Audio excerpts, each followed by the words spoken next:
Well, thank you very much. Why do we need to talk about different types of intelligence? Aren't we the most intelligent species on this planet? Doesn't that mean that there is no improvement? Well, some people say we have to prepare for a hostile alien invasion, which is imminent. I don't fully agree that that is the most important threat.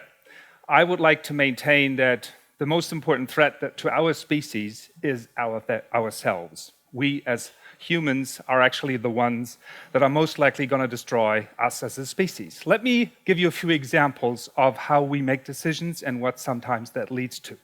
In 2003, upon liftoff, the Space Shuttle Columbia was damaged in a way that the heat shield was compromised. This was captured on camera and all the engineers knew about it. It was a combination of self-complacency, poor communication, and other issues such as bureaucracy that led to the fact that safety checks were omitted and the crew was told to re-enter the Earth's atmosphere as usual. And you might remember what happened. The whole spacecraft disintegrated and 7 NASA astronauts were killed. In the same year, the US decided to wage war against Iraq.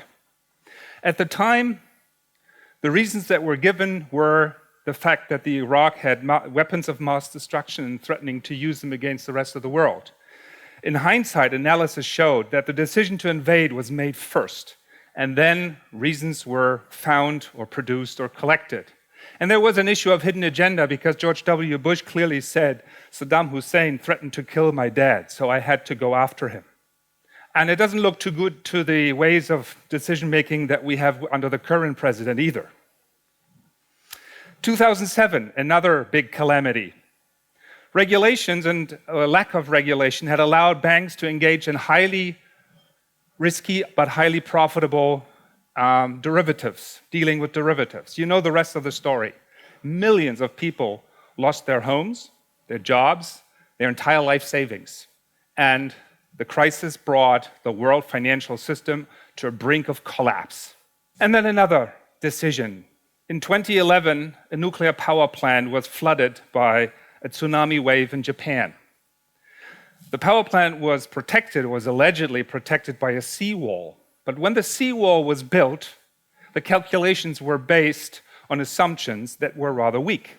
At the time already, there were historic precedences of tsunami waves that were even higher than the one in 2011. And yet, the engineers decided, let's go for a lower wall because such a big wave is not going to come again. It's highly unlikely, to save costs, of course.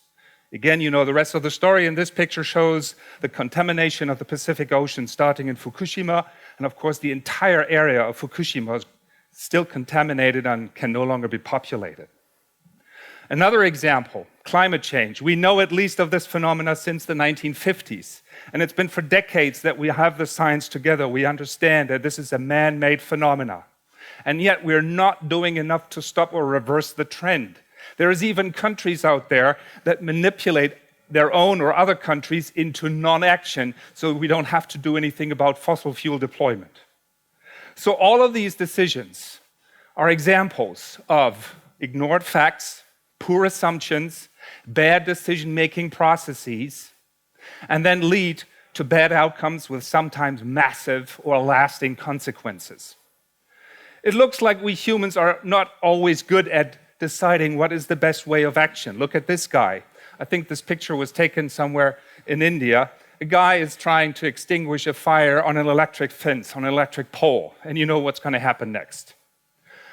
So why is this, and what can we do about it? We are the most intelligent species on this planet, but somehow we sometimes make decisions that have the power to actually destroy our habitat or our livelihood. Are there ways around this? From whom can we learn? Is there inspiration out there for us to improve? Yes, I would say there is. Let's look at swarms, swarm intelligence, typically to be seen among colonizing insects such as bees, ants, termites, and also birds and fish. This is a short video to show you what swarms can do. These are about 40,000 birds over the sky of Rome. They behave in a way like this to warm up for the night, to catch the last few insects before they go to bed. And these swarms split up into subswarms. And you can see what happens. It's a highly coordinated movement. Never has anybody seen injured or dead birds fall from the skies because of collisions or so. The same thing you can see with fish underwater. In a moment, you'll see swarms of mackerel or herring. They do the same thing. They also do this to distract and confuse predators. Here, the birds are being chased by a hawk. He's trying to catch dinner for the night. However, because there's so many, he doesn't know which one to focus on, and he ends up with no dinner. The swarm has basically protected each individual as long as they stay in the swarm and don't move away from it with this confusion aspect, and the predator doesn't get his prey. Underwater, same thing. Swarms of mackerel, swarms of herring. They do this to protect themselves from predators and also to hunt together for smaller fish. In a moment, you'll see a predator enter the picture, and they're going to split into several subswarms to further divert attention and protect each individual in the swarm. Now, these behaviors have been optimized over millions of years in evolution. They are highly stable survival strategies, and we think we can learn from these animals because they have a head start of millions of years. A complex adaptive phenomena, swarm intelligence. Let's look at a few more examples. All of these solutions are governed by very few rules that all of the individuals or certain populations in a colony adhere by. And they lead to high effectiveness, high efficiency, and high flexibility. For example, a termite nest. Termites can only exist at temperatures about 20 Celsius, plus or minus a few degrees. But they live in areas where the temperature during the day goes up to 40 degrees, and at night sometimes hit freezing points. So they build a nest with built-in natural air conditioning that maintains temperatures at 20 Celsius, plus or minus 5 degrees. And this all happens automatically. Nobody is telling them what to do. They don't have a plan. They don't have an architect. They just follow certain rules and chemtrails, chemical trails. Fire ants in the Amazon. Every now and then, their entire area gets flooded by the Amazon. Normally, they would all drown and perish. What do? They stick together, they latch their limbs and create a float of animals with their own bodies. Then they put the queen and whatever eggs they have at the time on top of the float. It's like a big cookie floating in the river, and they float as long as they reach dry ground, and then they start over and build a new colony. Or another example from Argentina, also ants, leafcutter ants. Researchers found an empty nest. They had this idea of filling the nest with tons of liquid concrete. I mean, truckloads after truckload of liquid concrete was pumped into the ground. And then they waited a couple of weeks for it to dry.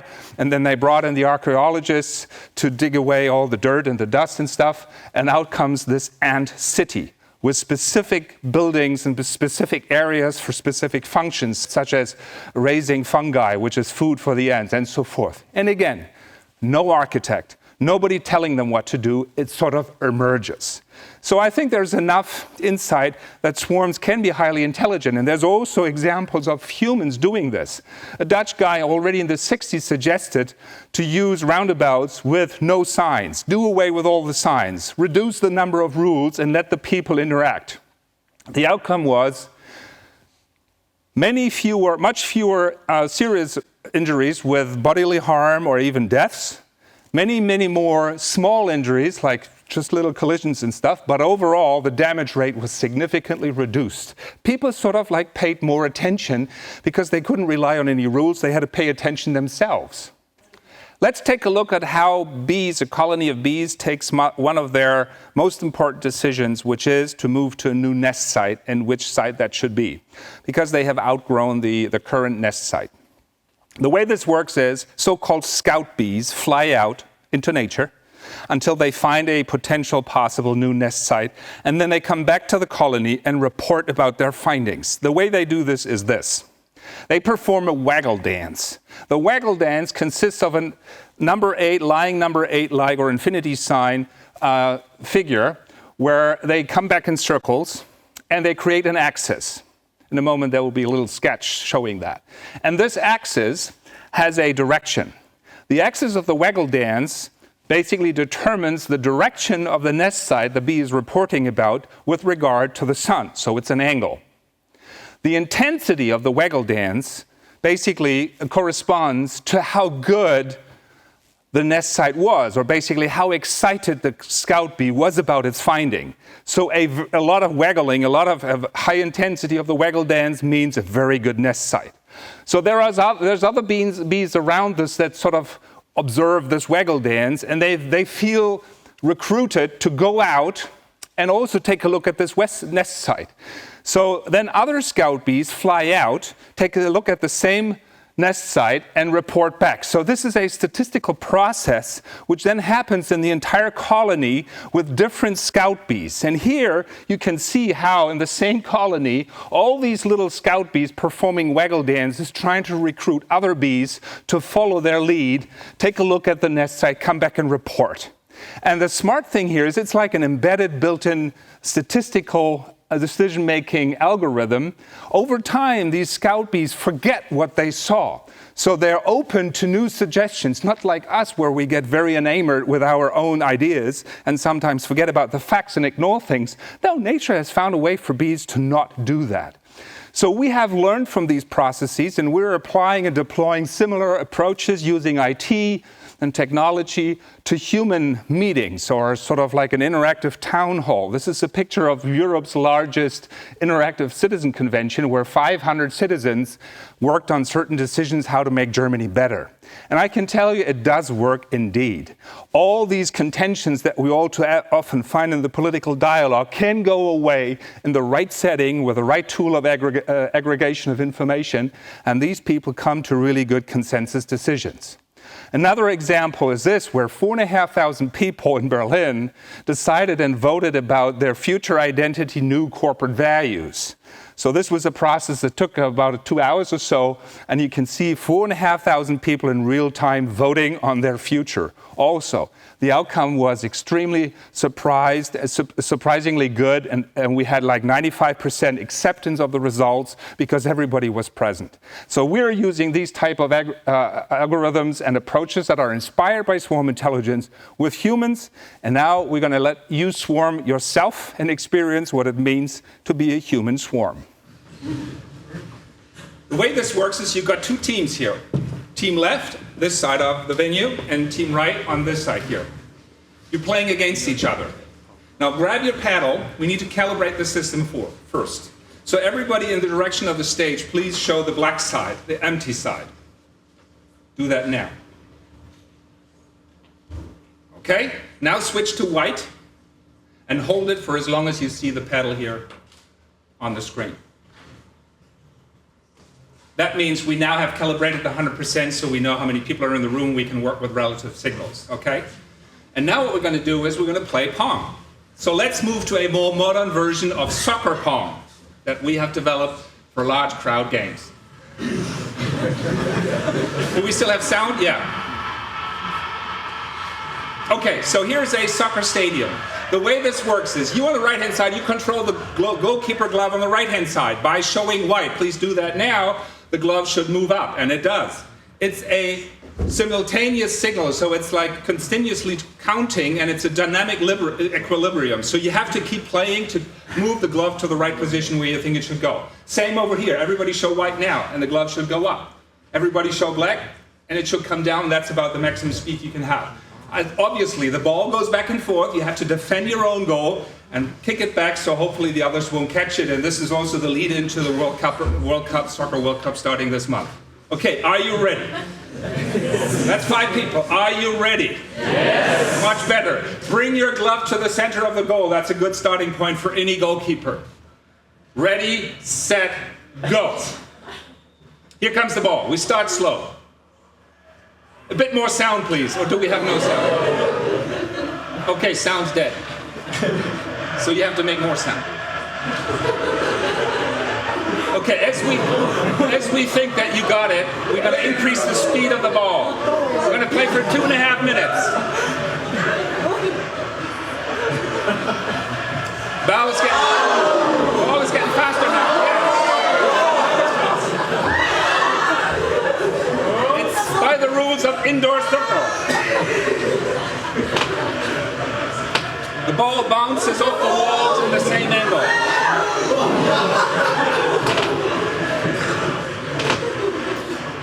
Very good. Very long ball exchange. That means you got it. We're cranking up the speed of the ball. Very good play. Very good play. So far, no goal.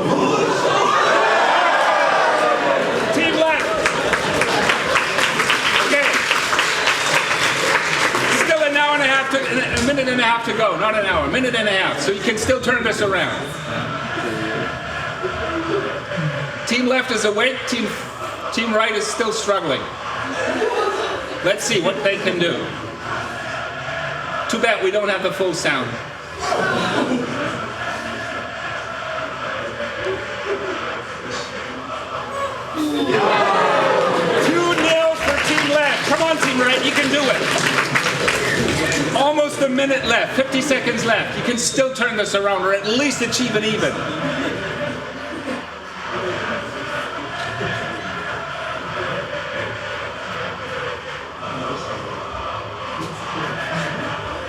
Nice approach, yes. No, not this time, folks. No, Team right has woken up. 30 seconds left.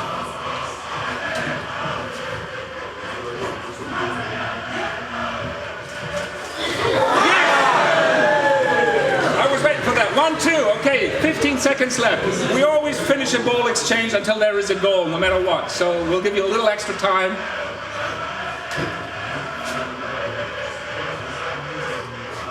So we either have a 3-1 or on an even game. We'll see.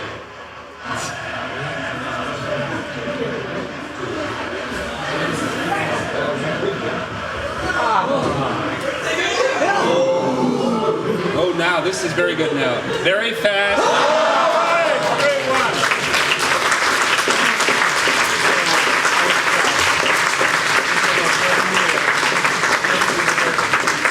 I hope you enjoyed. This is actually indeed an example of how swarm intelligence works with humans. There's no leader. Nobody's telling you what to do. Everybody follows a few simple rules, and an aggregate signal emerges, and this emerging signal drives, in this case, a game.